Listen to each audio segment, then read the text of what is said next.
तब हम आपको दिखाते हैं कि किस तरीके से संघ प्रमुख मोहन भागवत की तरफ से आम आदमी के हक की बात हुई है। शिक्षा और स्वास्थ्य को लेकर जिस तरीके से कीमतें बढ़ती जा रही हैं और जो उनकी जो क्वालिटी है वो घटती जा रही है, उसको लेकर उन्होंने तमाम सवाल उठाए हैं। अब देखना है कि कौन कौन इसे सुनता है, इस पर अमल करता है, क्योंकि देश भर में अधिकांश राज्य ऐसे हैं जहां यहाँ पर तो बीजेपी की या एनडीए की सरकारें। स्वास्थ्य और शिक्षा ये दो विषय ऐसे हैं आज के समय में, इसके लिए आदमी अपना घर बेच देगा लेकिन अच्छी शिक्षा में अपने लड़कों को भेजेगा। अपना घर बेच देगा लेकिन अच्छी जगह अपनी चिकित्सा हो इसका प्रबंध करेगा। लेकिन दुर्भाग्य ऐसा है कि ये दोनों बातें आज सामान्य व्यक्ति के पहुंच से बाहर और उसके आर्थिक सामर्थ्य के पहुंच के बाहर, यानी सहज सुलभ नहीं रही और सस्ती भी नहीं रही। तो क्या विद्यालय वगैरह कम है? वो तो बहुत बढ़ रहे। अस्पताल कम है? ऐसा भी नहीं है।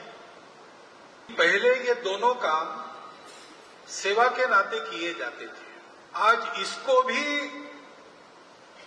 कमर्शियल बना दिया गया है।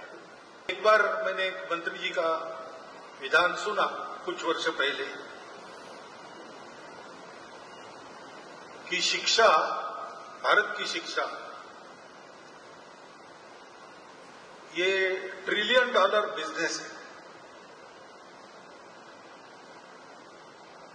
अब बिजनेस ये तो सामान्य व्यक्ति के पहुंच के बाहर की बात है, उसको पूंजी लगती है, जिनके पास है वही करेंगे। संघ प्रमुख ने उसी मुद्दे को लेकर ध्यान खींचा है जिसको लेकर आज तक लगातार खबरदार करता रहा है। शिक्षा और स्वास्थ्य का ये मुद्दा जिसकी तरफ उन्होंने ध्यान खींचा है, उसको लेकर हम सरकारों को हमेशा खबरदार करते रहे हैं, क्योंकि सरकारी स्कूलों की हालत किसी से छिपी नहीं है। भले देश में ज्यादातर बच्चे सरकारी स्कूल में पढ़ते हों, लेकिन ये सच है कि स्कूल या तो जर्जर हैं या उन स्कूलों में शिक्षा व्यवस्था खंडहर हालात में, जहां शिक्षक तक जरूरत मुताबिक पूरे नहीं पढ़ते। और तब निजी स्कूल में अपने 2 बच्चों को पढ़ाने का खर्च किसी मिडिल क्लास परिवार से पूछिए, जिसको सालाना प्रति बच्चे 2 लाख से 5 लाख तक कम से कम खर्च करने पड़ जाते हैं। यही हाल सरकारी अस्पताल में इलाज का है। अस्पताल है तो डॉक्टर नहीं, डॉक्टर हैं तो मरीज इतने ज्यादा हैं कि नंबर कब आएगा पता नहीं, सुविधा के नाम पर क्या पता फिर बीमारी ही मिले। यही कारण है कि सरकारी सर्वे में ही पता लगा कि देश के करीब 50% परिवार सरकारी अस्पतालों में नहीं जाते हैं। ये सच किसी और का नहीं है बल्कि खुद सरकारी है। नेशनल फैमिली हेल्थ सर्वे 5 की रिपोर्ट के अनुसार परिवार जो सामान्य रूप से सरकारी अस्पताल का उपयोग नहीं करते, उनकी वजह की रिसर्च हमने निकाली, जो कहती है कि 40.2% लोग सरकारी अस्पताल नहीं जाते क्योंकि आसपास स्वास्थ्य सुविधाएं नहीं। 25.3% लोग मानते हैं कि सरकारी अस्पताल की टाइमिंग ऐसी है कि इलाज नहीं मिल पाता है। 15% लोगों का कहना है कि सरकारी स्वास्थ्य केंद्र अस्पताल में स्वास्थ्य कर्मी मौजूद नहीं रहते। 45.7% लोगों का मानना है कि सरकारी अस्पतालों में काफी इंतजार करना पड़ता है। 47.6% लोगों ने देश के सर्वे में कहा कि अच्छी सुविधाएं सरकारी हेल्थ सेंटर पर नहीं मिलती।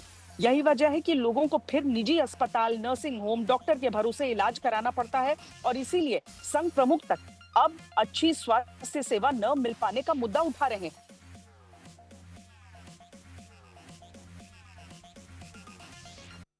मैं भी समझता हूँ कि स्वास्थ्य और शिक्षा सामान्य लोगों के रीच से कुछ बाहर निकलता जा रहा है। इसलिए शिक्षा और स्वास्थ्य दोनों को पारदर्शी और संस्था बनाने का सरकार का प्रयास होना चाहिए।